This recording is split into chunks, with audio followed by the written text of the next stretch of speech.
UP के don की powerful पत्नियों की लिस्ट में टॉप पर जो नाम है वो नाम है अफसा अंसारी, यानी the lady of Mukhtar Ansari. वो औरत जिसे बाउंड्री के पार बॉल पहुंचाने वाले क्रिकेटर मुख्तार से प्यार हो गया, लेकिन उसने उसका साथ, उस मुख्तार का साथ अपराधी बन जाने के बाद भी नहीं छोड़ा और मुख्तार के जेल जाने के बाद वो बन गई उसकी lady partner in crime,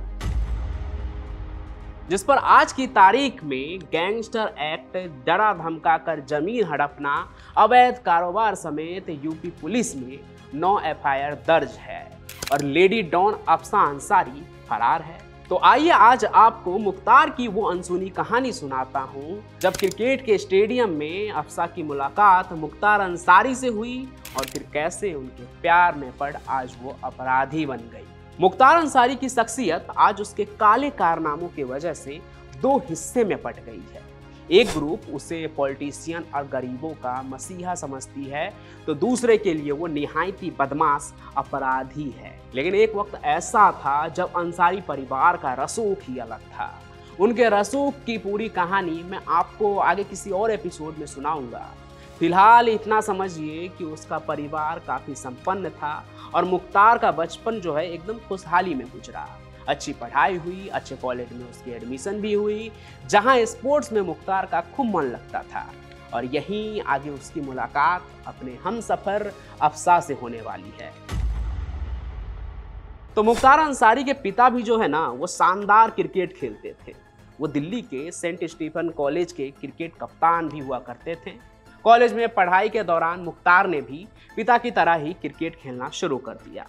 Ghazipur में पढ़ाई के दौरान मुख्तार ने क्रिकेट पर खूब फोकस किया। कहते हैं उसका तो ये सपना भी था कि वो एक क्रिकेटर बने, जिसके लिए वो रोज स्टेडियम जाकर प्रैक्टिस करता था। मुख्तार की पर्सनालिटी भी काफ़ी अच्छी थी, तो ऐसा होता था कि जब मुख्तार ग्राउंड पर बैटिंग करने जाता ना तो देखने वाले देखते रह जाते थे। तो ग्राउंड पर मुख्तार को खेलते हुए देखने वाली ऑडियंस में ही पास के कॉलेज में पढ़ने वाली एक लड़की भी थी। नाम था उसका अफसा, जो मुख्तार के पर्सनालिटी और उसके छक्के चौके मारने के अंदाज पर फिदा हो गई थी। कहा यह भी जाता है कि अफसा जो है ना वो मुख्तार के एक साथी अताउर रहमान की बहन थी और इसी वजह से मुख्तार का उसके घर आना जाना भी लगा रहता था। धीरे धीरे उनकी मुख्तार से नज़दीकी बढ़ने लगी। इसके बाद वो रोज़ ही मुख्तार को देखने के लिए स्टेडियम भी पहुंचने लगी और किसी न किसी बहाने वो मुख्तार से बातचीत भी करने लगी। इसी बीच धीरे धीरे दोनों के बीच दोस्ती हो गई। फिर दोनों ने बाद में इस दोस्ती को रिश्ते में बदलने का मन बना लिया। मुख्तार अंसारी का परिवार का नाम चलता था, इसलिए लड़की के परिवार वालों को भी कोई ऐतराज नहीं था और कुछ इस तरह साल 1989 में मुख्तार और अफसा की शादी हो गई। लेकिन शादी के बाद मुख्तार के जिंदगी में वो मोड़ आ गया जिसके बारे में शायद किसी ने नहीं सोचा था कि जिस परिवार का योगदान देश को बनाने में और संसद को चलाने में होगा, उस परिवार का लड़का जुर्म के रास्ते पर निकल पड़ेगा।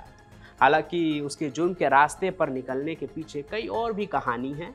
पिछले कई कहानी में हमने आपको बताया भी था, जिसमें गैंग ऑफ गोरखपुर के हरिशंकर तिवारी का भी बड़ा रोल था। लेकिन आज की कहानी में हम उस मोड़ पर आते हैं जहां पर शौहर मुख्तार के जुर्म में बेगम अफसा भी डॉन बन गई, लेडी डॉन बन गई। तो नाम और पावर के चक्कर में मुख्तार जुर्म के दलदल में फंसता ही चला गया और उसके हर जुर्म में पत्नी अफसा भी हमसफर बनती चली गई। इस बीच अपराध के बाद सजा से बचने के लिए मुख्तार ने राजनीति का रुख कर लिया और इस दौरान अफसा शादी के बाद घर संभाल रही थी। साल 1992 में अफसा ने पहले बेटे अब्बास अंसारी को जन्म दिया और इसके बाद उमर अंसारी भी। इसी बीच मुख्तार ना जाने कितने ही जुर्म को अंजाम दे चुका था। पहले बेटे के जन्म के बाद ही उसने दिल्ली के एक कारोबारी वेद प्रकाश गोयल को किडनैप किया था और उस मामले में भी गिरफ्तार हुआ था वो। लेकिन उसके गुनाह की कहानी जो है ना वो आगे भी रुकी नहीं। जमीन हथियाने से लेकर जबरन वसूली, औरतों और हत्या, सब उसके लिए आम बात हो गई थी। इस बीच वो एमएलए भी बन गया और आगे 5 बार बनता ही रहा। लेकिन एक वक्त ऐसा आया जब मुख्तार के लिए जेल ही घर बन गया। फिर जब 2005 में मुख्तार हमेशा के लिए ही जेल का हो गया, तब उसके काले साम्राज्य को अफसा ने ही टेक ओवर कर लिया था। अफसा अंसारी के पास अपना एक लाइसेंसी पिस्टल भी था, जिसे वो हमेशा अपने पास ही रखती थी। फिर अंसारी गैंग से मिलना हो, मुख्तार अंसारी का मैसेज पहुंचाना हो, सभी गैंग वाले को काम का आदेश देना हो, ये सब कुछ जो है ना मुख्तार के इशारे पर अफसा ही जेल से बाहर अंजाम देती थी।